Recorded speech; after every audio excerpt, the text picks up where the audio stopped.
Welcome to Void Case Files. Before we begin tonight's investigation, I need to address something. Right now, 94.7% of you watching aren't subscribed to this channel. If these real cases, the ones that challenge everything you think you know about reality, mean something to you, hit that subscribe button. We're setting a goal, 1,000 subscribers by New Year's Day. We're posting daily videos bringing you the darkest, most disturbing true case files from across America. Your support keeps these stories from being buried forever. Now, forget everything you think you know about ghost stories. On the Navajo Nation, the line between legend and horrifying reality doesn't just blur, it shatters completely. Especially in the shadow of Shiprock, New Mexico, where that ancient volcanic peak rises from the desert like a monument to something we've forgotten how to understand. Tonight's case comes from the official files of the Navajo Rangers Special Projects Unit. What you're about to hear involves real law enforcement officers, documented evidence, physical traces that shouldn't exist, and witnesses who saw things that modern science can't explain. This is the testimony of Stanley Milford Jr., a 23-year law enforcement veteran who served as the Chief Navajo Ranger. In the year 2000, he and his partner Jonathan Redbird Dover were assigned to investigate reports of paranormal activity on the 27,000 square mile Navajo reservation. What started with a simple complaint about a Bigfoot sighting spiraled into over a decade of documented encounters with entities that defy explanation. The case I'm sharing tonight focuses on a series of events near the San Juan River in Upper Fruitland, New Mexico, just miles from Shiprock. It involves a witness named Brenda Harris, physical evidence collected by trained law enforcement, and something that tried to get inside. This isn't folklore. This isn't legend. These are documented case files from sworn officers of the law. This is what really happened. Spring of 2000, Window Rock, Arizona. The headquarters of the Navajo Rangers sat quiet in the late afternoon sun, the building casting long shadows across the parking lot. Stanley Milford Jr. walked down the corridor toward the Chief Ranger's office, his partner Jonathan Redbird Dover beside him. Their boots echoed on the tile floor, the only sound in the otherwise silent building. Most of the other officers had already left for the day. They'd worked together since 1987, first as co-SWAT team commanders, then as backcountry operations officers. Over those 13 years, they'd become more than partners. They'd become brothers, the kind of bond that forms between men who've faced danger together, who've relied on each other in situations where hesitation means death. Stanley was 23 years into his law enforcement career. He'd graduated from the United States Indian Police Academy at the Federal Law Enforcement Training Center in Artesia, New Mexico. His training was impeccable, his service record spotless. He'd handled everything from domestic disputes to drug trafficking operations, from search and rescue missions to violent confrontations with armed suspects. But beneath the federal badge and the professional demeanor, Stanley carried something else. His grandmother had raised him traditionally after his mother died when he was 7. She'd taught him the old ways, the ceremonies and prayers that had been passed down for generations. She'd warned him about things that walked the reservation after dark, things that had names you shouldn't speak when the sun went down. She'd taught him never to whistle at night, because it called to things that might answer, never to speak certain names after darkness fell, never to look too long at things that didn't look quite right, because sometimes they'd notice you looking back. Jonathan felt the same tension, the same duality between two worlds. His grandparents had raised him with deep respect for Navajo traditions, while his parents had pushed him toward education and modern career paths. He'd become a ranger to bridge those worlds, to protect both the land and the people who lived on it. Respect the culture, honor the traditions, but investigate objectively. Apply training, follow evidence, document everything. The Chief Ranger stood as they entered his office. He was a man in his late 50s, weathered by decades of service on the reservation. His face was serious, more serious than Stanley had seen in months. "Close the door," he said. Stanley pushed the door shut. The 3 men stood in the small office, late afternoon sunlight streaming through the window behind the chief's desk. "We've received a formal complaint," the chief said, sliding a file across his desk. A resident filed it against the department for failure to investigate a Bigfoot encounter they reported 6 months ago. Stanley and Jonathan exchanged glances. Bigfoot reports weren't uncommon on the reservation, but they were typically filed away and forgotten. The department had an unofficial policy of not pursuing such cases. Too much time, too little evidence, too much risk of ridicule. "The complaint is valid," the chief continued. "We didn't investigate, we didn't follow up. We essentially dismissed it without even interviewing the witness." He paused, looking at both men directly. "That changes now. I'm forming a two-man task force. You two. You'll investigate any paranormal reports that come in. You'll treat them like any other case. Professional, thorough, documented." Stanley felt something shift in his chest. His training said one thing: stick to what can be measured, what can be proven in court, what fits within the framework of modern law enforcement. But his grandmother's voice said another. There are things in this world that science hasn't caught up to yet, things that were here long before badges and guns. "Chief," Jonathan said carefully, "with all due respect, these kinds of cases can be difficult. Witness credibility issues, lack of physical evidence, the potential for—" "I know," the chief interrupted. "I know what we're dealing with, but these people are our people. They live on this reservation, they pay taxes, they deserve the same professional response as anyone reporting any other crime or disturbance. If someone calls about a prowler, we investigate. If someone calls about livestock theft, we investigate. If someone calls about something they can't explain, we're going to investigate that too." He leaned forward, hands flat on his desk. "These people deserve to be heard. They deserve an investigation. Do it right. Document everything. Let the evidence speak for itself. If there's nothing there, fine, but at least we'll have looked." The first case file came from Upper Fruitland, New Mexico, a small community about 30 miles northwest of Shiprock, nestled along the San Juan River. The witness was a woman named Brenda Harris, but as Stanley spread the reports across his desk back at his own office, he realized hers wasn't the only report. Over 30 separate Bigfoot sightings had been reported along the San Juan River corridor over the past 18 months. Stanley read through each report carefully, making notes, looking for patterns. Jonathan did the same, highlighting details, cross-referencing dates and locations. The descriptions were remarkably consistent across different witnesses who'd never spoken to each other. Extremely tall, 7 to 8 feet, with some estimates going as high as 9 feet, covered in hair ranging from black to brown to reddish-brown, sometimes described as matted or unkempt, massively built with shoulders impossibly wide, arms longer than human proportions would allow, moved with speed that defied its size, able to cover ground faster than seemed possible for something so large. The smell was mentioned repeatedly: wet dog, musk, something rotting, something animal, but not quite like any animal the witnesses knew. Several reports mentioned the eyes, describing them as reflecting light like an animal's eyes, but with something else behind them, something that suggested intelligence.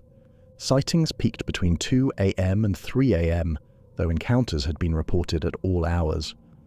Multiple witnesses described the creatures traveling between the mountains north of Hogback and the San Juan River, using what appeared to be a consistent corridor through the area. Stanley and Jonathan began their investigation the way they'd begin any other.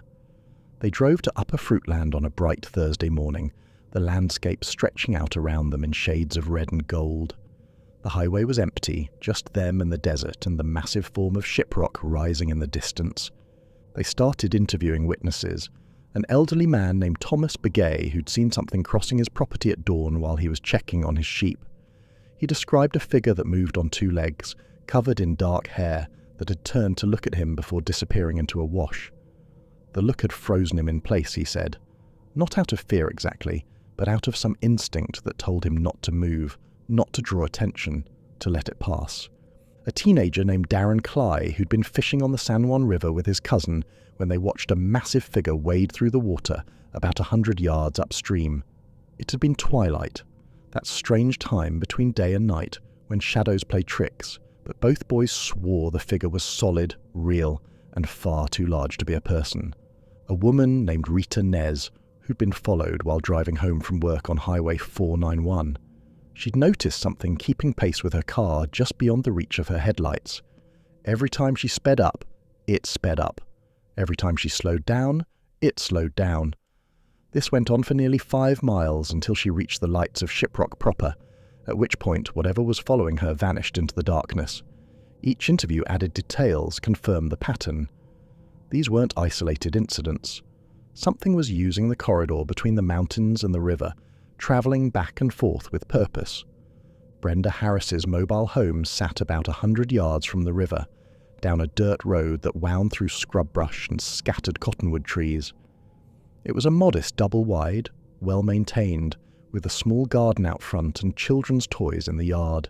She was in her early 40s, married with 3 children, and worked as a school aide at the local elementary school. She was nervous when she opened the door, wiping her hands on her apron, but there was determination in her eyes. "Thank you for coming," she said. "Nobody else would listen. They acted like I was making it up, like I was crazy or something." Stanley and Jonathan sat in her living room while Brenda made coffee. Family photos covered the walls, a wedding picture, school portraits of her children at various ages, photos of relatives at gatherings and celebrations. This was a normal home, a normal family. Nothing about Brenda suggested someone prone to hysteria or delusion. She brought them coffee and sat down, her hands wrapped around her own mug as if seeking warmth despite the day's heat. "It was August 2008, she began. August 14th, to be exact. I remember because it was right after my daughter's birthday. My son and nephew were out in the yard. It was late, around 1 a.m, but it was summer and they were on break from school.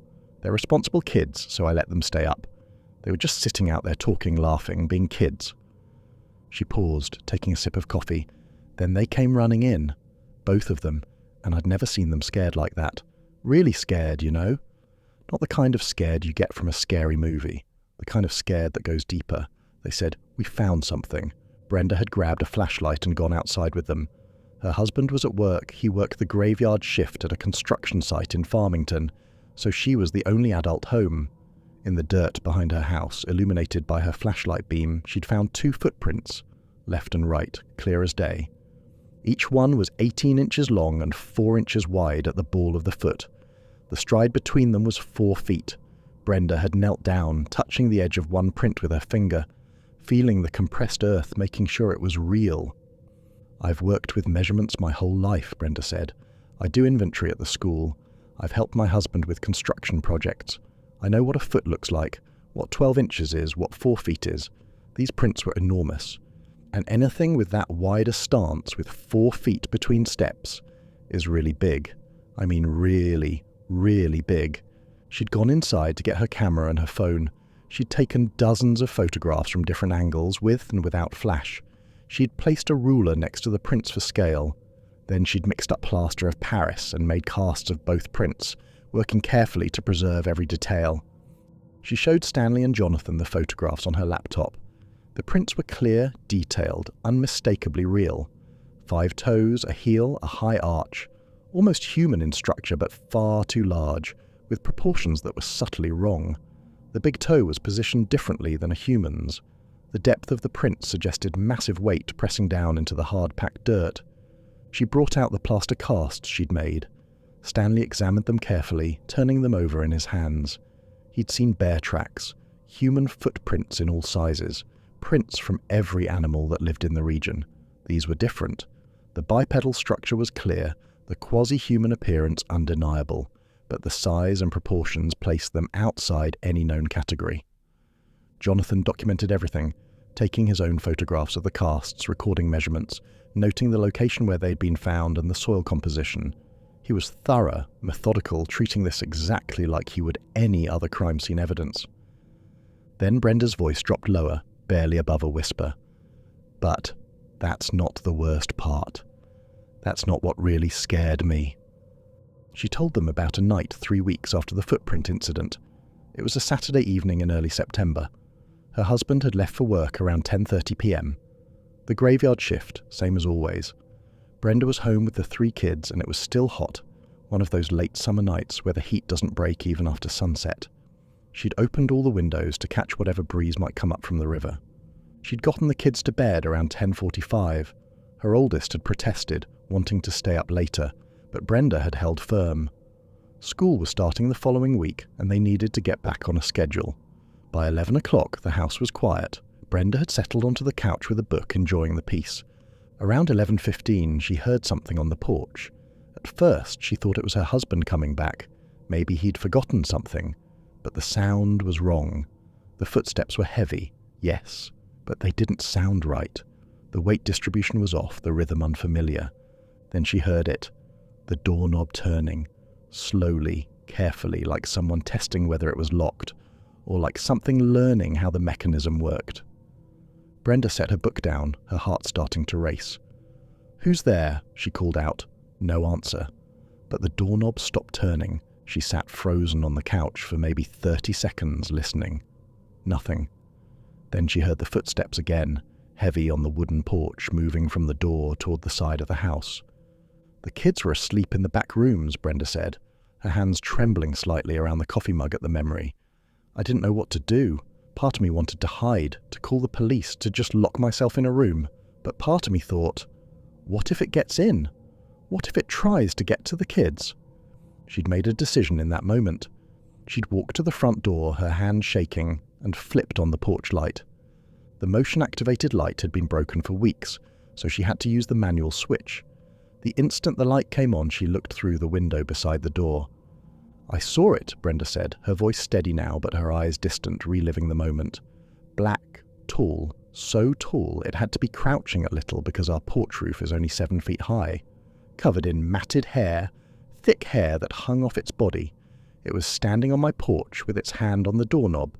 Not a paw. A hand. With fingers. The creature had turned its head toward the light.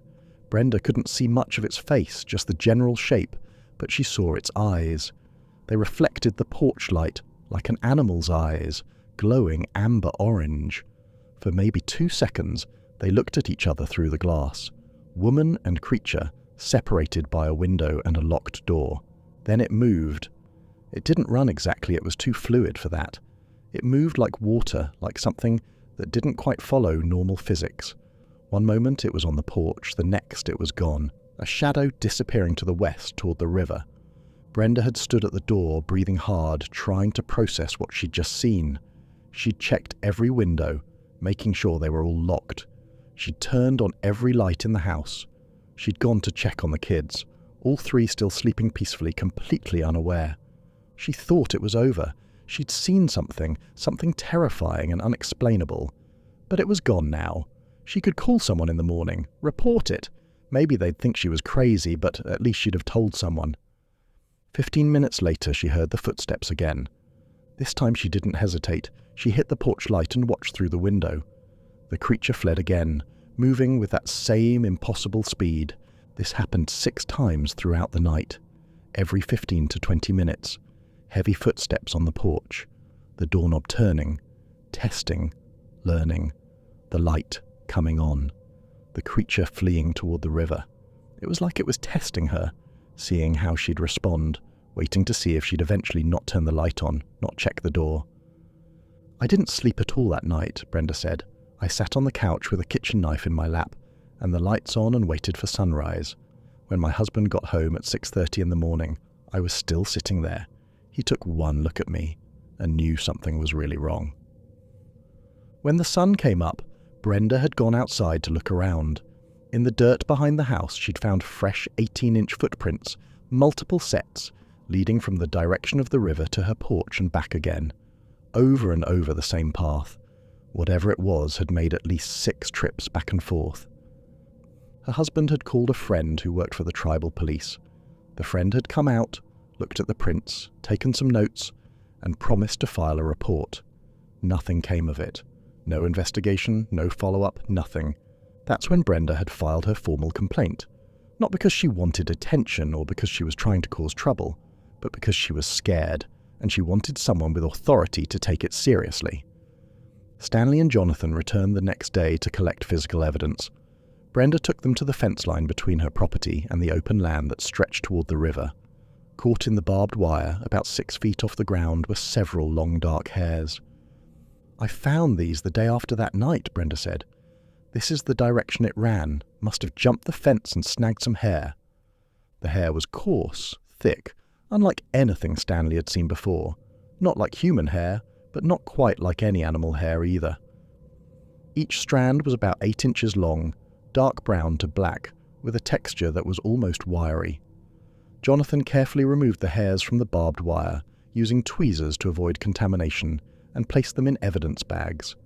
Following proper chain of custody protocols, they documented the location, photographed the fence and the surrounding area, noted the height at which the hair had been found, and created a detailed chain of custody form. Back at the office, they filled out the paperwork to send the samples to a DNA analysis laboratory in Albuquerque that worked with law enforcement agencies across the Southwest. While they waited for results, more witnesses came forward. Word had spread that the Rangers were actually investigating Bigfoot sightings, and people who'd stayed silent for months or even years began calling. Vanita and Dwayne Bissonette lived about 2 miles from Brenda, on a small property where they kept horses. They'd filed a report 3 weeks earlier about damage to their horse corral, but like Brenda, they'd never gotten a follow-up. Stanley and Jonathan drove out to their property on a Thursday afternoon. Vanita met them at the door, clearly relieved that someone was finally taking them seriously. It happened 3 weeks ago, she said, leading them around to the back of their property where the corral stood, Sunday night, or technically Monday morning around 2 a.m. Something woke me up. The horses were going crazy, making sounds I've never heard them make before. Real, panicked sounds. She and Dwayne had gotten up and looked out the bedroom window. In the moonlight, they could see the horses pressed into the far corner of the corral, all bunched together. Then they saw something moving near the fence. It was big, Dwayne said, joining them. He was a large man himself, maybe 6'2", and he looked uncomfortable as he described what he'd seen. Really big, standing upright on 2 legs. It was doing something to the corral fence, and I yelled at Vanita to call the police while I grabbed my rifle. By the time Dwayne had gotten his rifle and made it outside, the creature was gone, but the damage it left behind was extensive. Heavy tin panels that formed part of the corral's outer wall had been torn off, not bent or broken, but torn completely away from their mounting points. Dwayne demonstrated for Stanley and Jonathan, grabbing one of the remaining panels and trying to pull it free. He couldn't budge it. The panels were secured with heavy bolts that had required power tools to install. Something had ripped them off as easily as tearing paper. Heavy steel fencing around one section of the corral was broken and bent at angles that suggested incredible force. The steel was 3/8 of an inch thick, the kind used for cattle enclosures, designed to withstand a 1-ton animal pushing against it. It was snapped in 2 places and bent backwards at a third. "I'm a rancher," Dwayne said. "I've worked with livestock my entire life. I've seen what a spooked horse can do, what cattle can do when they panic. This wasn't that. This was something else. One of their horses had been injured during the incident, cuts on its hindquarters that looked like claw marks. The veterinarian who treated the horse had said the wounds were unlike anything in his 20 years of practice. Too deep and precise to be from another horse, wrong pattern to be from a mountain lion or bear. Brenda had heard about the attack on the Bissonette's property and had offered to help. She'd brought over some of her cameras and helped them set up surveillance around the corral. The cameras were motion-activated, set to record whenever anything moved within their field of view. 2 nights after the cameras were installed, one of them captured something. Brenda brought her laptop to show Stanley and Jonathan the footage. The timestamp read 2:43 a.m. The camera showed the side of the horse corral, illuminated by moonlight. For several seconds, nothing moved. Then, a shadow appeared on the corral wall. The shadow showed a tall figure, clearly bipedal, with proportions that immediately looked wrong. The arms were too long, hanging nearly to where the knees would be. The shoulders were too wide, giving the figure a triangular appearance. The head seemed small in proportion to the body, or maybe it was just hunched forward. The shadow stood motionless for nearly 3 minutes, just standing there, as if watching the horses, studying the corral. Then it moved, and the speed was startling. One frame it was there, the next it was gone, having moved out of the camera's field of view faster than seemed possible. Stanley watched the footage 3 times, analysing every frame. Did the camera capture anything else? Any other angles? Brenda shook her head. The other cameras didn't pick up anything, just this one. Whatever it was, it knew where the cameras were. It stayed in the shadows, kept to the edges. Jonathan made copies of the footage, documented it, added it to their growing case file. They were building something here, accumulating evidence that was starting to paint a disturbing picture. When the DNA results came back 2 weeks later, Jonathan read the report sitting at his desk, then read it again, then walked it over to Stanley's office without saying a word. He handed Stanley the folder and waited. Stanley opened it and read the summary page.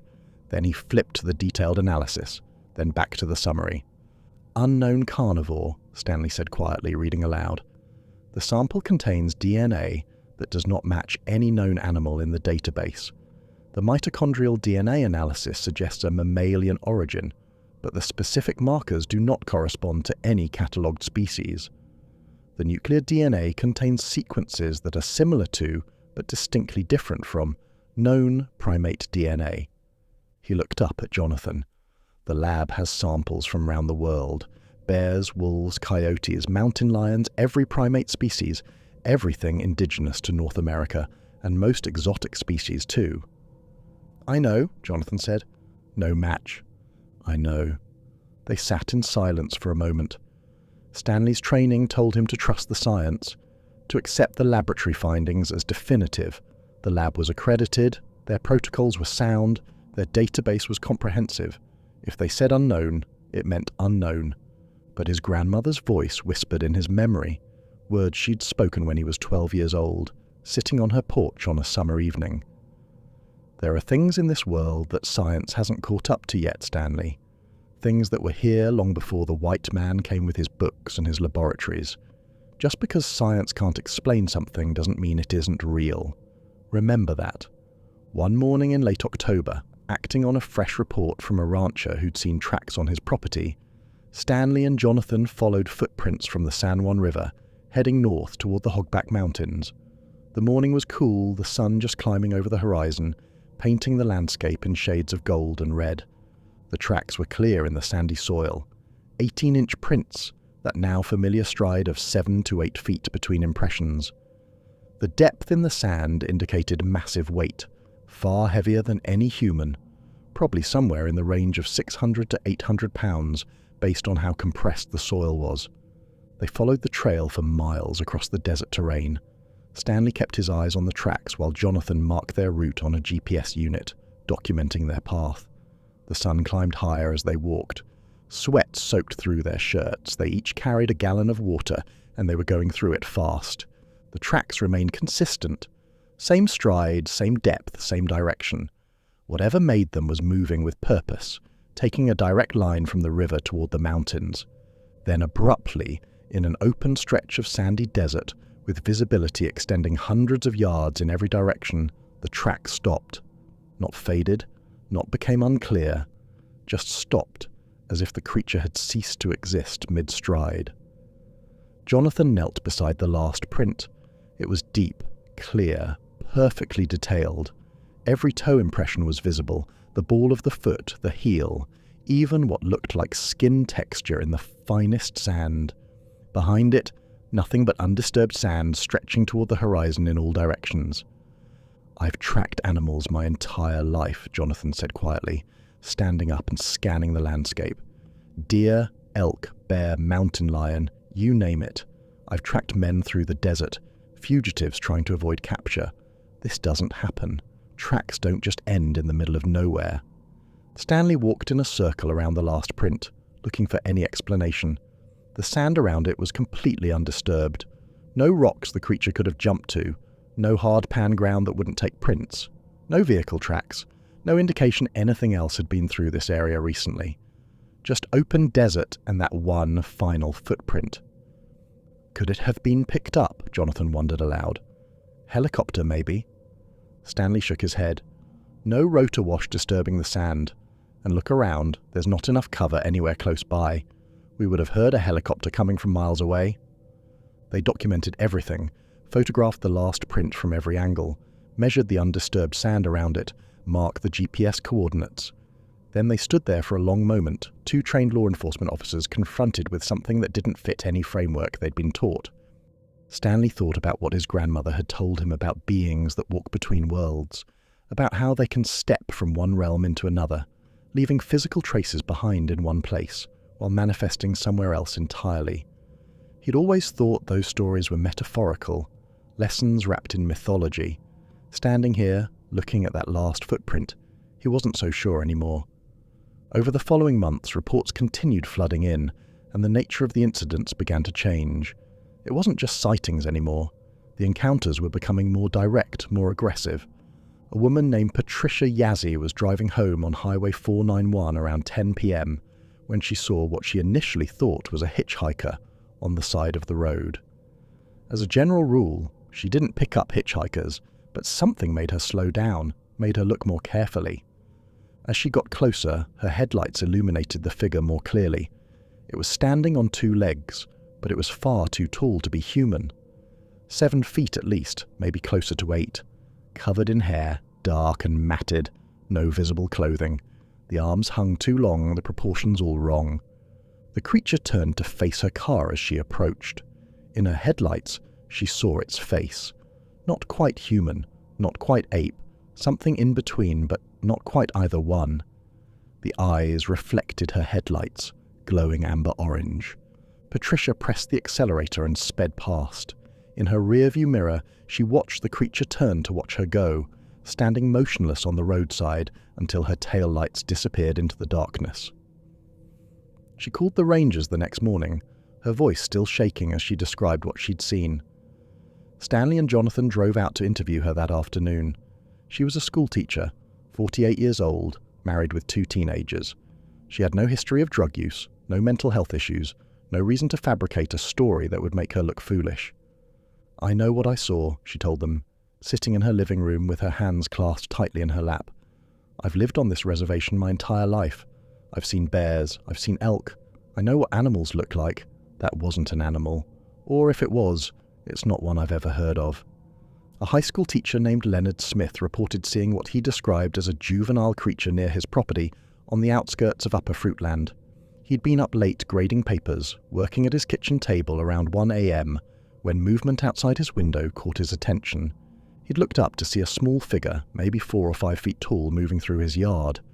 At first, he thought it was a large dog, or maybe a bear cub, but as he watched, the figure stood upright on 2 legs and moved toward his water spigot near the side of the house. The creature spent several minutes at the spigot, and Leonard realized it was drinking.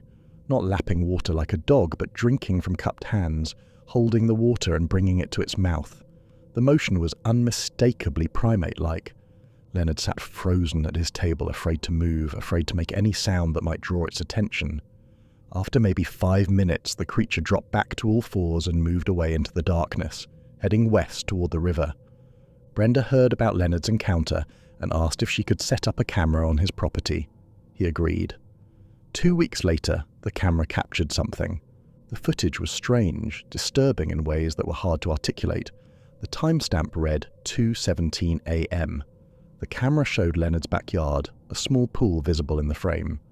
For several seconds, nothing moved. Then, in the space of a single frame, a small dark figure appeared near the pool. Not walked into frame, appeared. One frame the space was empty, the next frame it was there. The creature was small, maybe 4 feet tall, covered in dark hair. It stood in what could only be described as a runner's stance, weight forward on the balls of its feet, arms positioned like it was ready to sprint. For exactly 2 seconds it held that position, motionless. Then it moved. The speed was impossible. Between one frame and the next, it crossed 20 feet of yard and vanished out of frame. Stanley reviewed the footage frame by frame. The creature moved so fast it was blurred in every frame where it was actually in motion, just a dark streak across the image. "What do you make of this?" Brenda asked, watching over his shoulder as he replayed the footage. Stanley didn't answer right away. He'd seen a lot in his career. He'd seen people do incredible things under duress, adrenaline giving them strength and speed they shouldn't possess. But this was different. This was something else. "I don't know," he finally admitted. "But whatever it is, it's not normal. The way it appears, the way it moves, none of it follows normal behavior." Then Stanley and Jonathan noticed something that changed the entire investigation. Something that suggested these encounters were part of a larger, more complex phenomenon. As the Bigfoot sightings increased in frequency and intensity, UFO reports began flooding in from the same geographic area. The correlation was undeniable. During weeks when Bigfoot activity spiked, UFO sightings went up proportionally. During weeks when Bigfoot reports decreased, UFO sightings dropped too. Always within the same 2-week windows, always in the same general locations along the San Juan River corridor. A teacher named Hoss Laws called the Rangers in mid-November with a report that Stanley initially filed under aircraft sightings. But when he and Jonathan drove out to interview Hoss, the story became more complicated. Hoss was a science teacher at Shiprock High School, a man in his mid-30s with a background in physics and astronomy. He was skeptical by nature, the kind of person who looked for rational explanations first. "I was driving home from a parent-teacher conference," Hoss explained, standing in his driveway and pointing toward the northeast. "It was around 8 p.m, already dark. I saw lights over there, above the hogback area. At first, I thought it was a plane, maybe coming in to land at the Farmington airport, but the lights didn't move like a plane. They hovered, motionless, for several minutes. Then they began discharging smaller lights, maybe 6 or 7 of them, that moved away from the main object in different directions. I pulled over," Hoss said. "I got out of my car and just watched. The main craft, and I know that sounds crazy, but I don't know what else to call it, was huge, maybe the size of a football field. It was giving off this luminescent glow, white and pale blue, and it was completely silent. No engine noise, no rotor sound, nothing. The smaller lights moved around the area for maybe 10 minutes, executing maneuvers that Hoss said violated basic principles of physics as he understood them. Sharp 90-degree turns at high speed, vertical climbs with no visible means of propulsion, sudden stops with no deceleration period. Then the smaller lights returned to the main craft, and the entire thing shot straight up into the sky and disappeared in a matter of seconds. A week later, Hoss saw it again. This time he was prepared. He had his camera with him, a decent DSLR that he used for astrophotography as a hobby. He managed to take several photographs before the craft disappeared. When he showed Stanley and Jonathan the photos, they sat in silence, studying the images. The photographs showed something bright and structured, with clearly defined edges, and what appeared to be lights or illuminated sections along its surface. It didn't resemble any conventional aircraft either of them had seen in their combined 40-plus years of law enforcement work. "Have you shown these to anyone else?" Stanley asked. Hoss shook his head. "Just my wife. I haven't posted them online or anything. Honestly, I wasn't sure if I should even report this. But then, I heard you guys were actually investigating weird stuff, so I figured what the hell." Jonathan made copies of the photographs and added them to the case file. The images were clear enough to rule out obvious explanations like stars, planets, or conventional aircraft, but ambiguous enough that they couldn't definitively say what they were looking at. The most disturbing UFO report came from a woman who wanted to remain anonymous. She called the Rangers office late one evening, and something in her voice made Stanley agree to meet with her immediately, despite the late hour. They met her at a convenience store in Shiprock. She sat in the back of Stanley's patrol vehicle, her face obscured in shadow. She spoke quickly, nervously, like she was afraid she might lose her nerve. She'd been driving home from Farmington around 11 p.m., taking Highway 491 south toward her home in Upper Fruitland. The highway was empty, just her and the darkness and the distant lights of Shiprock ahead. She'd noticed a red light in the distance, hovering above the road. At first, she thought it was a cell tower light or maybe something on a radio mast. But as she drove closer, the light began to move, drifting toward the highway, toward her. "It got bigger," she said, her voice barely above a whisper. Or it got closer, I'm not sure which. But it went from the size of a car headlight to the size of my whole windshield. This bright, white orb, and it felt like it was looking at me. I know that sounds insane, but it felt aware, like it knew I was there. The orb had paced her car for nearly 2 miles, staying about 30 feet ahead, adjusting its speed to match hers exactly. When she accelerated, it accelerated. When she slowed down, it slowed down. Then, without warning, it shot ahead of her, moving so fast it was there one moment and gone the next. She watched it climb vertically into the sky at impossible speed, disappearing like a shooting star going in reverse. She'd made it home, parked in her driveway, and gone straight to bed, exhausted and shaken. The next morning, she woke with a migraine so severe she could barely open her eyes. She'd had migraines before, but nothing like this. It felt like her head was being crushed in a vice. That was 3 days ago, she said. The migraine lasted for 2 days straight. Nothing helped, no medicine, nothing, and I've had this weird ringing in my ears ever since. Stanley and Jonathan examined her vehicle that night, right there in the convenience store parking lot. Using magnetic field detectors, standard equipment for investigating electrical issues in vehicles, they found something unusual. Strong magnetic anomalies registered on both sides of the car, concentrated on the driver's door and the passenger door.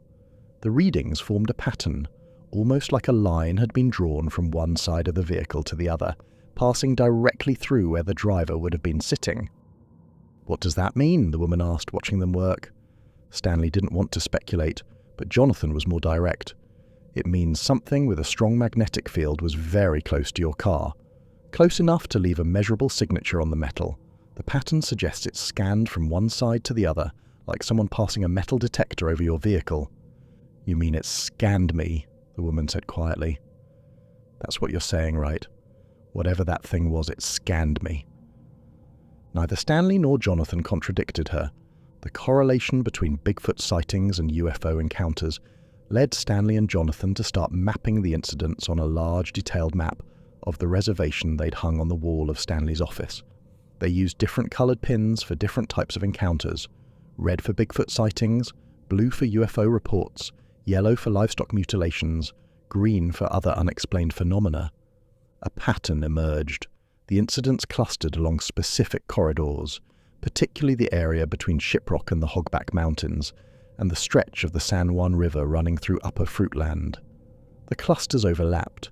Places with high Bigfoot activity also had high UFO activity. Jonathan stood in front of the map one evening, studying it with his arms crossed. "What if they're related?" he said quietly. "What do you mean?" "I mean, what if the Bigfoot sightings and the UFO sightings are connected? Not separate phenomena, but part of the same thing?" Stanley had been thinking the same thing, but hadn't wanted to say it out loud. It sounded too much like the kind of speculation that got you laughed out of law enforcement, the kind of thing that ruined careers. "The timing correlates," Jonathan continued. "The locations correlate. We've got DNA that doesn't match anything known. We've got footprints that end in the middle of nowhere. We've got creatures that seem to appear and disappear. We've got craft that move in ways that violate physics. What if it's all connected?" That evening, Jonathan told Stanley something he'd kept private for years. When he was 9 years old, he'd been with his grandparents at their home near Kayenta, Arizona. It was summer, around 9 p.m., still light enough to see clearly. They'd been sitting outside, enjoying the cool evening air. His grandmother had pointed to the sky. "Look," she'd said calmly. Jonathan had looked up to see an object hovering above the distant mesa. It was disc-shaped, metallic, reflecting the dying sunlight. As they watched, it moved in ways that shouldn't be possible. Sharp turns at what appeared to be high speed with no arc to the turn, just instant change of direction. It climbed vertically, then stopped completely, hanging motionless in the air. Then it shot sideways, covering maybe a mile in the space of a heartbeat. "Your grandfather and I have seen these before," his grandmother had said. "They've been coming here for a long time. Since before we were born, since before our grandparents were born. The old stories talk about star people, about beings that come from the sky. This is what those stories were about." His grandfather had nodded. "Some things are sacred, Jonathan. Some things are dangerous. Sometimes they're both. You watch, you remember, but you don't interfere. That's the way." They'd sat there for maybe 20 minutes, watching the object maneuver over the mesa. Then it had climbed straight up at incredible speed and disappeared into the darkening sky. "I became a ranger partly because of that night," Jonathan admitted to Stanley. "I wanted to understand. I wanted to investigate. I wanted to find truth, whatever that truth turned out to be. And now, investigating these cases, I keep coming back to what my grandparents told me. What if the old stories aren't metaphorical? What if they're literal accounts of things people actually experienced?" Stanley sat quietly, processing what Jonathan had shared. Then he told his own story, the one he'd carried for 11 years, the one that had shaped his path just as profoundly as Jonathan's childhood UFO sighting had shaped his. It was late fall, 1989. Stanley was 20 years old, taking classes at Navajo Community College during the day and working part-time at a gas station at night. He'd just finished an evening shift and was driving home to his grandmother's house outside Shiprock. It was around 9 p.m, a Friday night, and the highway was empty. Highway 491 stretched out before him, his headlights cutting through the darkness. The radio played softly, some country station out of Farmington. Stanley was tired, looking forward to getting home, maybe having some of his grandmother's stew if there was any left from dinner. Movement in his peripheral vision caught his attention. Something running parallel to his car, keeping pace. At first he thought it was a large dog, maybe a stray that had wandered onto the highway, but it kept pace as he drove 55 miles per hour and no dog could run that fast. Curious and starting to feel uneasy, Stanley looked over toward the shoulder of the road. The creature was massive, wolf-like in general shape, but far too large, easily the size of a small horse.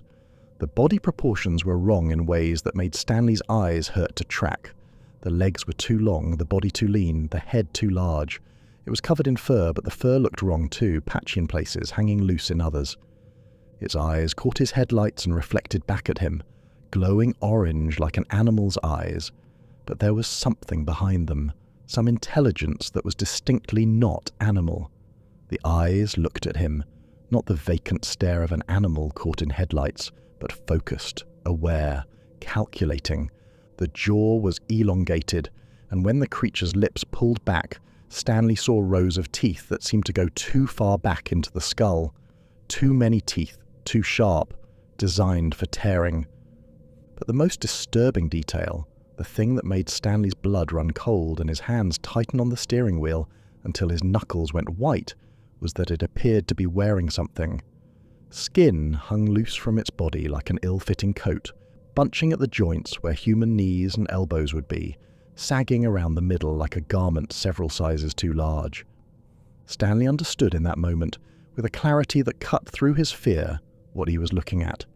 His grandmother's warnings, the stories she'd told him, they weren't mythology. They were descriptions of something real. He floored the accelerator. The speedometer climbed. 60, 65, 70 miles per hour.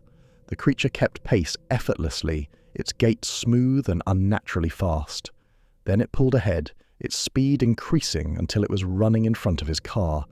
It crossed the highway directly in front of him, close enough that Stanley slammed the brakes and jerked the wheel to the right. The car skidded, tires screaming on the asphalt. Stanley fought for control, got the car straightened out, and looked around frantically. The creature had disappeared into the darkness on the opposite side of the road, no longer visible beyond the reach of his headlights.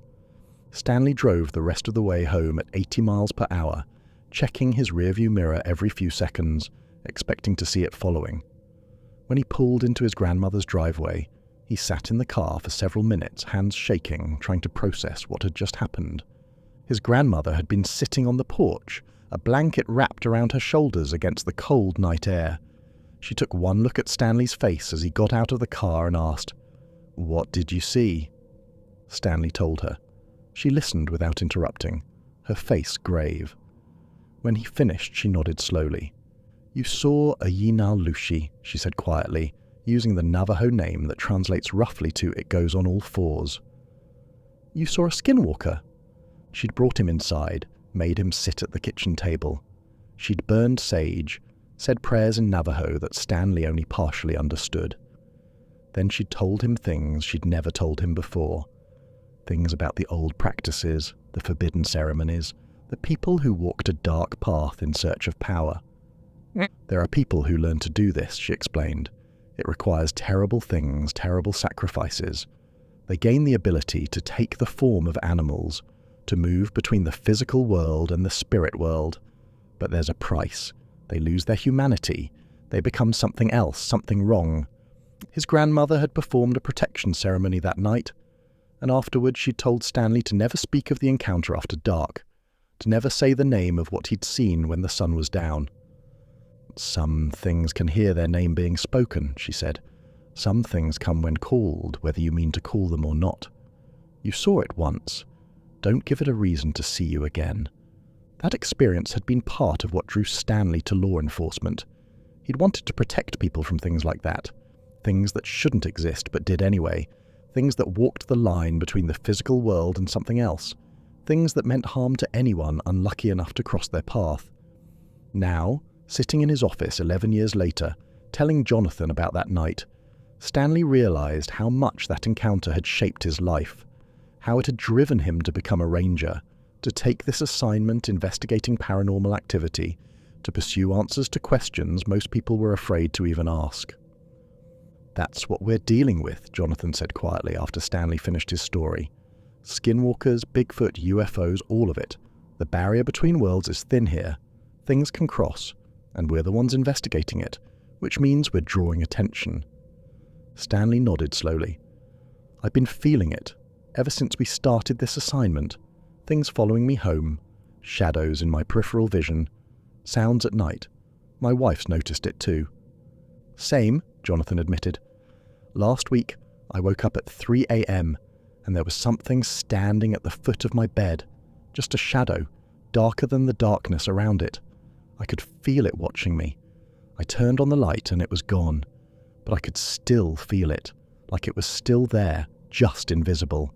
This was what paranormal investigators called the hitchhiker effect. By studying these phenomena, by documenting them and investigating them, Stanley and Jonathan had drawn attention to themselves.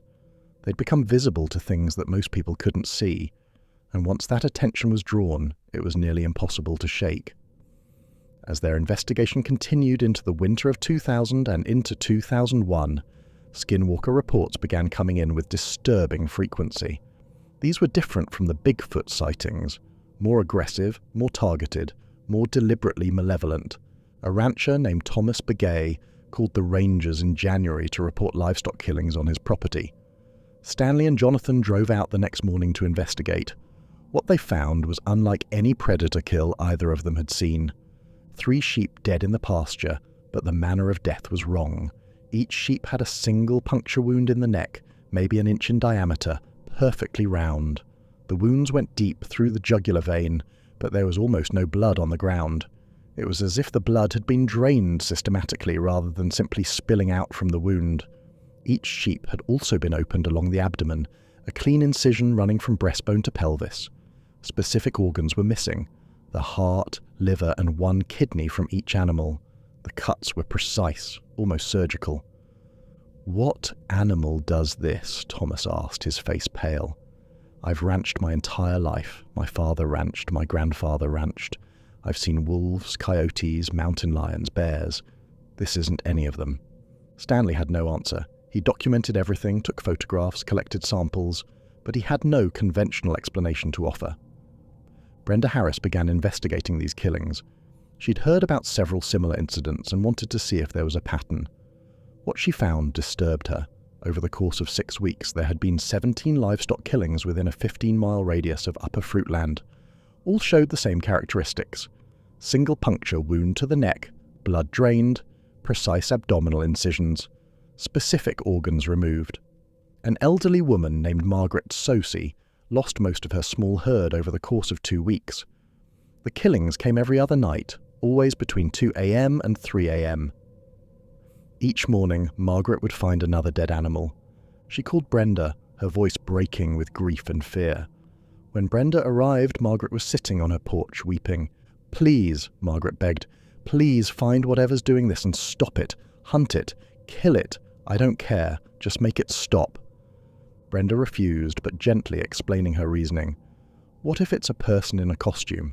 What if I hurt someone, and what if I miss and just make it angry? What if it comes back worse than before? What if it comes for you instead of your animals?" Margaret understood the logic, but the fear in her eyes remained. She sold her remaining animals at a loss and moved off the property within a month, going to stay with her daughter in Farmington. She never returned to her home. Stanley and Jonathan were assigned to investigate an abandoned structure about 5 miles north of Shiprock, off a dirt road that most people had forgotten existed. The old building had once been a medical facility decades ago, back when the area had a larger population. It had served as everything from a clinic to a morgue to a temporary hospital during outbreaks of influenza and other diseases. Recent reports described sounds inside the building, objects moving, the overwhelming feeling of being watched by something hostile. A group of teenagers had gone there on a dare and had come running out after less than 5 minutes, all of them pale and shaking, swearing they'd never go back. Stanley and Jonathan approached the investigation the way they approached all investigations, with professional skepticism but open minds. They'd seen enough genuinely strange things by this point to not dismiss reports outright, but they also knew that old buildings made sounds, that shadows played tricks, that fear and suggestion could turn ordinary things sinister. The building was in poor condition.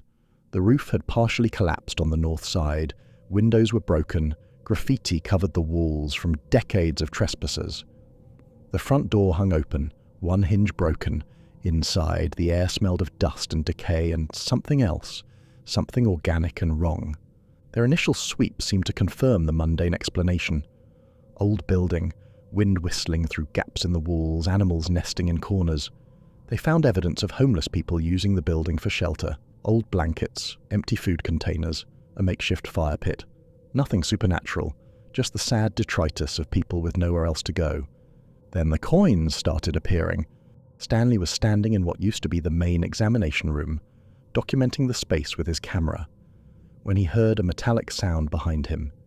He turned to see a coin on the floor, a quarter, lying on the concrete in a spot he'd just photographed 30 seconds earlier.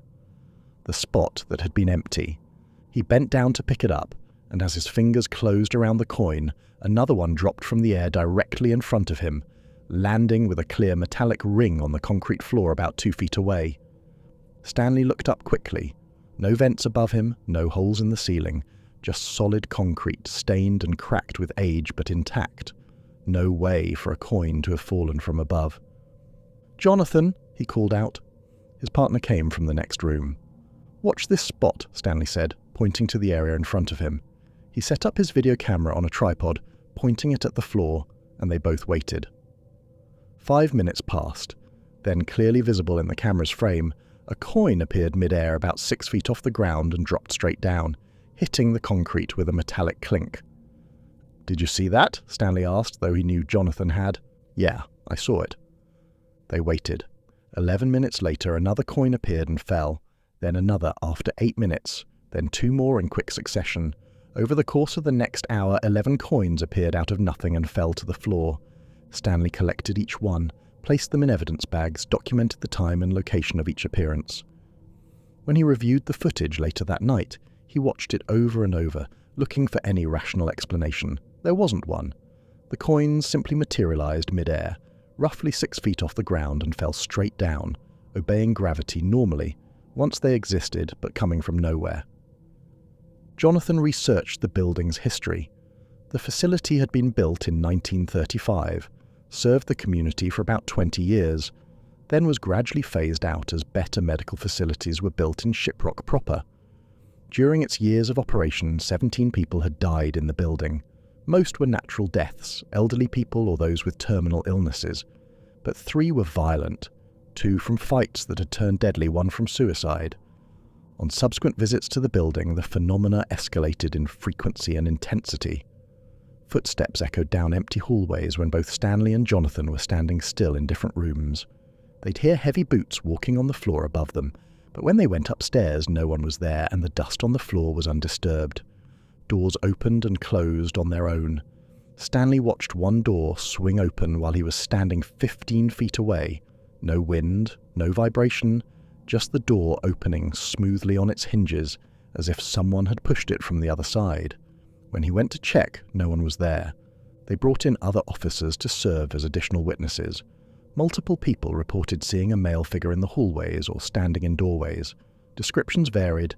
Some said he wore old-fashioned clothing, maybe from the 1940s or 50s. Others described him as wearing a hospital gown. One detail remained consistent.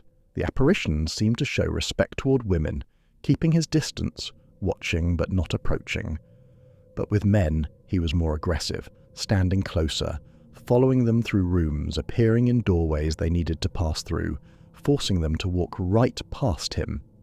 During one visit in March, Stanley was alone in the building, documenting the second floor while Jonathan checked the perimeter outside. Stanley was in what used to be a patient ward, taking photographs of the rooms when he felt it. A hand on his shoulder. The touch was firm, unmistakable, 5 distinct points of pressure like fingers gripping him. Not aggressive exactly, but insistent, like someone trying to get his attention. Stanley spun around, his hand instinctively moving toward his weapon. The hallway was empty. His flashlight beam cut through darkness and dust motes, revealing nothing but old walls and peeling paint and an open doorway at the far end. He called out, "Navajo Rangers, if someone's here, show yourself." No response, no sound, just silence and the feeling of being watched. Then the temperature dropped. Stanley watched his breath become visible, white clouds forming with each exhale. It was March. The temperature outside was maybe 75 degrees. Inside the building had been warm, stuffy, the air trapped and stale. Now, in the space of maybe 10 seconds, it had dropped below freezing. Stanley's hands started to shake, not from fear but from cold. He could see frost forming on the metal light fixtures, could hear a crackling sound as moisture in the air crystallized. He left the building, not running but moving with purpose, maintaining his professional composure, but understanding that something was happening that went beyond what his training had prepared him for. He documented what happened in his report, recommended the building be closed and sealed. The building was eventually declared structurally unsafe by the Navajo Nation Building Authority and was boarded up. But Stanley knew, and the building authority probably knew, that the real reason had nothing to do with the foundation or the roof. Some places hold on to the past. Some places become thin and things from the other side can push through. Something else was happening. Something Stanley and Jonathan didn't discuss with their superiors or include in their official reports. The phenomena they investigated seemed to follow them home. After Bigfoot investigations, Stanley began seeing shadows in his peripheral vision, figures that would stand at the edge of his vision, just beyond where he could focus on them directly. Every time he turned to look, they'd vanish, but he could feel them watching, could sense their presence even when he couldn't see them. After UFO cases, his electronic devices started malfunctioning. His truck wouldn't start for no apparent reason, the battery fully charged, but the engine refusing to turn over. His phone lost signal in places where it had always worked fine. His watch stopped and started randomly, losing hours at a time.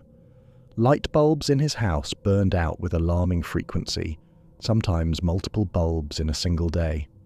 After Skinwalker reports, his dreams became nightmares. He'd wake at 3 a.m. drenched in sweat, images of glowing eyes and things with too many joints still vivid in his mind. In the dreams, he was being hunted, something tracking him through darkness, getting closer each night. He'd wake gasping, his wife shaking him, asking if he was okay. His wife noticed changes in their home. Objects moved from where they'd been placed. A coffee mug set on the kitchen counter would be in the sink an hour later, and no one had touched it. Books on shelves were rearranged. Pictures on walls hung crooked despite no one bumping them. Sounds echoed at night. Footsteps in empty rooms, doors closing when everyone was in bed. Scratching sounds inside the walls that weren't rats or mice. The constant feeling of being watched, of something paying attention to their family that they couldn't see. Jonathan experienced the same phenomena. His family reported similar occurrences, lights turning on and off by themselves, shadows that didn't match any light source, the overwhelming sense that their home was no longer fully private, that something else was there with them. Jonathan's wife asked him one evening, "What are you investigating? What have you brought home with us?" He didn't have a good answer. How do you explain to someone that by studying the paranormal, you've drawn the attention of the very things you're investigating? How do you tell your family that something is watching you, following you, and there's no lock strong enough to keep it out? They discussed it one evening, sitting in Stanley's office after everyone else had left for the day. The building was quiet, just them and the hum of fluorescent lights. "It started about 3 months into the investigation," Jonathan said. "I'd come home from interviewing witnesses, and I'd feel like something came home with me, like a passenger in my car that I couldn't see." Stanley nodded. "I know exactly what you mean. Last week I woke up at 3 a.m. and there was something standing at the foot of my bed. Just a shadow, darker than the darkness around it, man-shaped but not quite right. I could feel it watching me. I turned on the light and it was gone, but I could still feel it, like it was still there, just invisible." My daughter asked me yesterday if we had a ghost in our house, Jonathan said quietly. She's 7. She shouldn't have to ask questions like that. She said she sees a man standing in her doorway at night watching her. But when she calls for us, he's gone before we get there. They sat in silence for a moment, 2 experienced law enforcement officers confronting something their training had never prepared them for. This is what they call the hitchhiker effect, Stanley finally said. I've been reading about it. Paranormal investigators, people who study UFOs, they talk about it. The phenomenon you study eventually studies you back. The observed become the observers, and once that attention is drawn, it's almost impossible to shake. So, what do we do? Jonathan asked. We do our jobs, Stanley said. We investigate, we document, we try to help people, but we're careful. We protect ourselves and our families as best we can. And we remember that we're not dealing with criminals we can arrest. We're dealing with something else, something that doesn't play by the rules we're used to. By 2010, Stanley and Jonathan had investigated hundreds of paranormal cases. The exact number was hard to pin down because some cases spanned weeks or months. Some were follow-ups to earlier investigations, and some involved multiple witnesses reporting the same incident. But conservatively, they'd handled at least 400 distinct cases involving unexplained phenomena. These cases represented less than 1% of their total workload. The vast majority of their time was still spent on conventional ranger duties: land protection, search and rescue, archaeological site preservation, livestock inspections, poaching investigations, wildfire response. But the paranormal cases, while numerically small, were significant in ways that went beyond statistics. They'd accumulated substantial evidence that defied conventional explanation. Photographs that showed figures that shouldn't exist, caught on camera by multiple witnesses using different devices. Video footage of objects moving in ways that violated known physics. Footage that had been analysed by experts who could find no evidence of tampering or special effects. Audio recordings of sounds that matched no known animal in any database. Sounds that, when played for zoologists and wildlife biologists, produced only confused shaking of heads and admissions of ignorance. Physical samples remained the most compelling evidence. The DNA results marked unknown carnivore sat in their case files, a puzzle with no solution. Hair samples that didn't match any catalogued species. Soil samples from footprint locations that showed compression depths, indicating far more weight than any known bipedal animal could produce. Magnetic field readings that registered off the scale in areas where witnesses had reported UFO encounters, readings that persisted for days after the sightings, gradually fading but never fully disappearing. Both men were changed by what they'd witnessed. Not broken, but transformed. Their worldview had expanded to include possibilities they'd been trained to dismiss. They'd learned to hold 2 truths simultaneously. The world operates by natural laws, and those laws are far more complex and strange than humans currently understand. Science today might look at our cases and say, that can't happen, that's make-believe, Stanley said during an interview in 2012, 2 years after he'd been promoted to Chief Ranger and had taken over supervision of the Special Projects Unit. But these things did happen. We documented them. We photographed them. We collected physical evidence. Science can't explain them. Not yet. Maybe not for a long time. But that doesn't make them less real. It just means our understanding is incomplete. Jonathan put it differently during a presentation to other rangers in 2015. People ask me all the time, do you believe in Bigfoot? Do you believe in UFOs? Do you believe in Navajo witchcraft? I don't like the word believe. Believing is an act of faith based on no evidence. I know these things are real. I've documented them. I've measured their footprints, 18 inches long, stride of 8 feet. I've sent their hair to laboratories and gotten back results that say unknown carnivore. I've recorded their sounds. I've interviewed hundreds of credible witnesses. That's not belief. That's knowledge based on evidence. Through years of investigation, Stanley and Jonathan developed a theory, one they shared with each other and a few trusted colleagues but kept out of their official reports. The theory was speculative, impossible to prove with their current level of evidence, but it fit the facts better than any conventional explanation. All these phenomena, the Bigfoot sightings, the UFO encounters, the Skinwalker reports, they weren't separate occurrences. They were different aspects of the same thing, different manifestations of something humans didn't yet understand. The correlation was too strong to be coincidental. They occurred in the same locations, during the same time periods, often to the same witnesses. They left similar types of evidence: unexplained magnetic fields, strange sounds, witnesses reporting lost time or altered states of consciousness, physical traces that defied conventional analysis. The Navajo reservation occupied land with deep spiritual significance. The Shiprock Formation itself, that massive volcanic throat rising from the desert, was sacred and forbidden, the site of ancient tragedy. According to legend, women and children had starved to death on the peak when lightning destroyed the only path down, leaving them stranded on top with no way to descend and no way for the men below to reach them. The Navajo believed that when a person dies, especially in tragedy or violence, everything negative, everything out of harmony, stays behind as a malevolent presence called Chindi. These presences have power. They can affect the living, cause illness, bring bad luck, even cause death if encountered directly. Stanley believed the reservation was what some researchers called a thin place, a location where the barrier between the physical realm and the spiritual realm was weaker than normal. Entities could cross more easily here. Some were natural, native to that other realm. Some were summoned through forbidden practices, called into this world by people seeking power through dark ceremonies. And some were something else entirely, beings that existed in both realms simultaneously, that our ancestors had known about and tried to protect us from through stories and warnings and prohibitions. The increase in sightings seemed to correlate with cultural disruption and the loss of traditional practices. The old protections, the ceremonies and prayers that had kept certain things at bay for generations were fading as fewer people learned them. The elders who knew the old ways were dying, and not all of their knowledge was being passed down.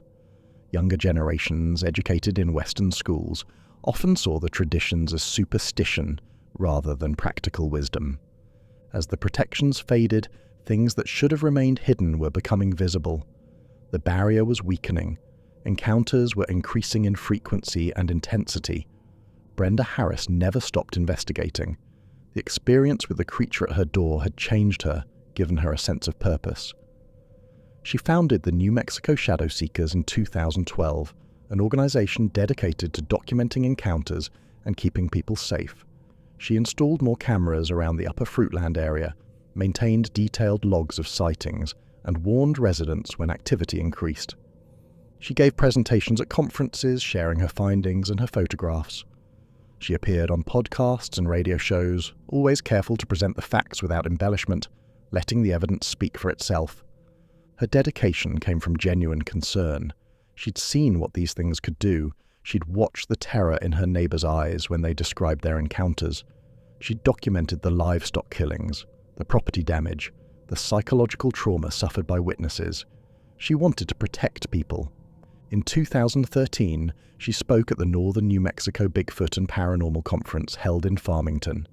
The conference attracted over 300 attendees from across the Southwest, people interested in the unexplained, people who'd had their own encounters, people seeking answers. Brenda's presentation was simple but powerful. She showed her photographs, the 18-inch footprints, the shadow figure on the Bissonnet's corral wall, the mysterious figure by her pool. She played audio recordings of the sounds these creatures made, deep vocalizations that resonated in your chest, sounds that no known animal produced. She presented the DNA evidence, the unknown carnivore results that had no explanation. Her message was direct.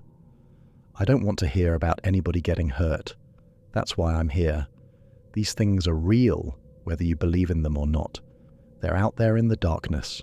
They're traveling between the mountains and the river, and people need to know how to stay safe.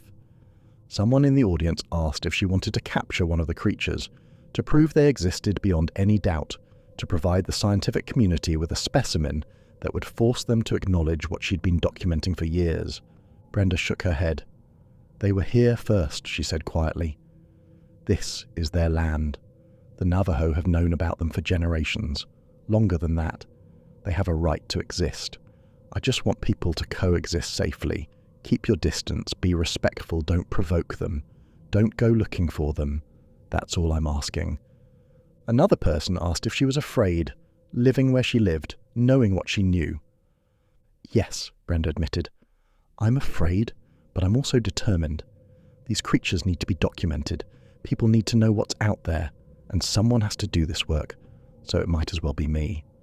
Stanley Milford Jr. served as Chief Navajo Ranger from March 2017 until March 2019, overseeing the Special Projects Unit that investigated cases that didn't fit everyday parameters of law enforcement. He trained other officers in proper investigation techniques for these unusual cases, teaching them to approach each report with objectivity and respect, to document everything meticulously, to let the evidence accumulate and speak rather than jumping to conclusions.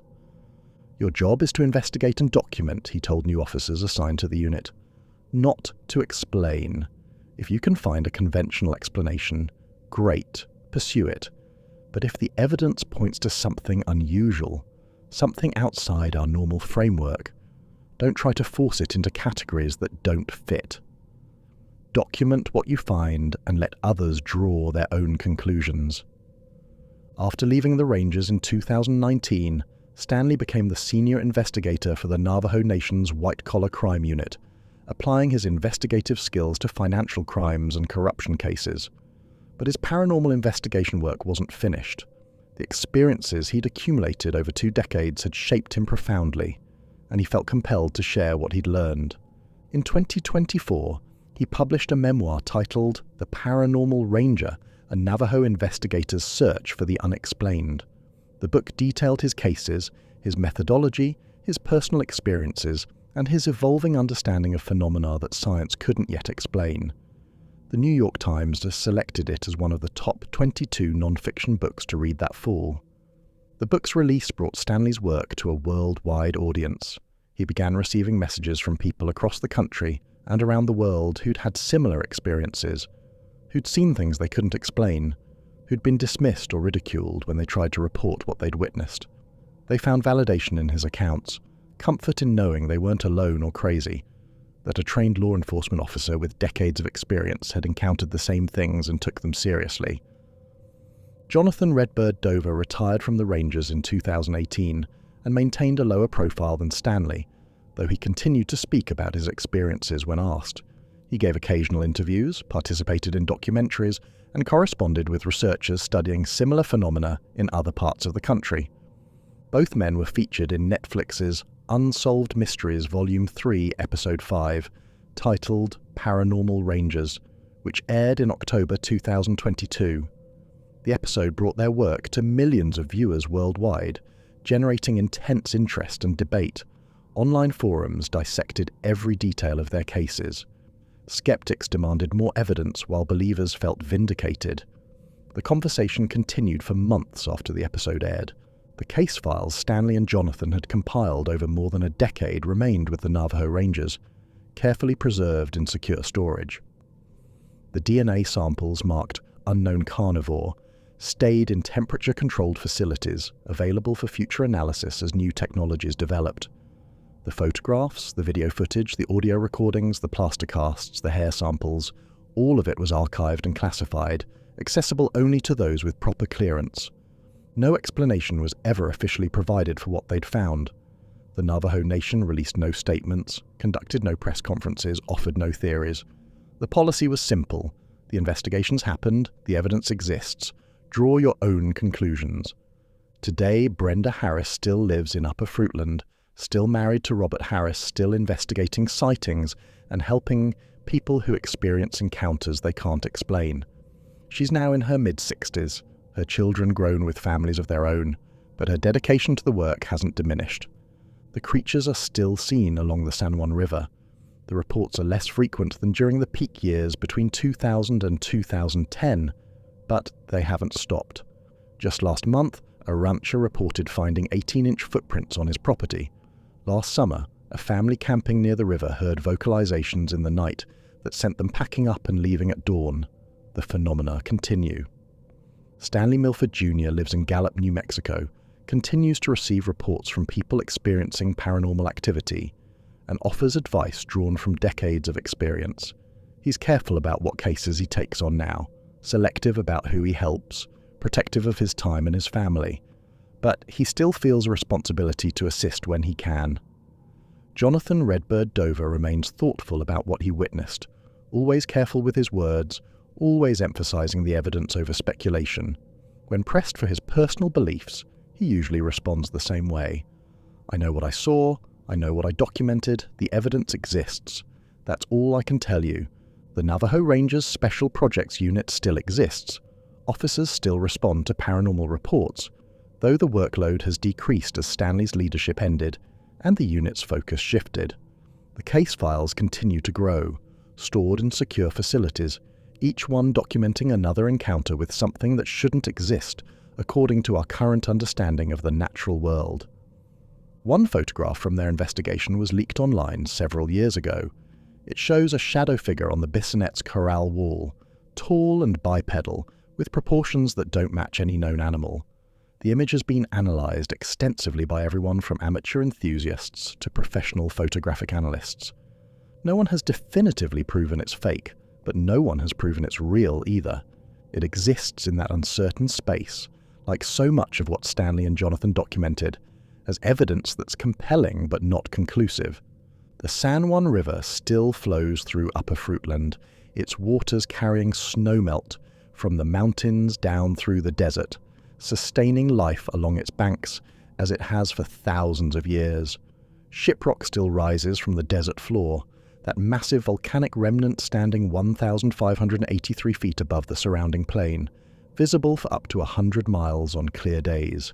Sacred and forbidden, monument to something ancient and tragic, thin place where the boundaries between worlds grow uncertain, and people still see things in the darkness that shouldn't exist, things that turn doorknobs at midnight, testing to see if you remembered to lock up, things that keep pace with cars on empty highways, matching your speed exactly whether you accelerate or slow down, things that leave 18-inch footprints in the sand and then vanish as if they were never there at all.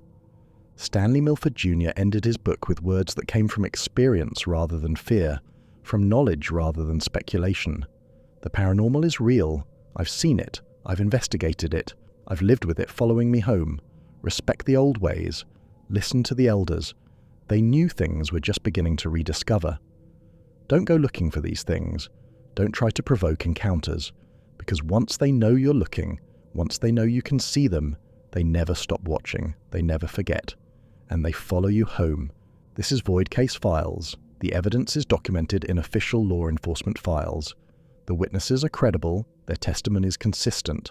The physical evidence exists, stored in secure facilities, available for examination by anyone with proper clearance.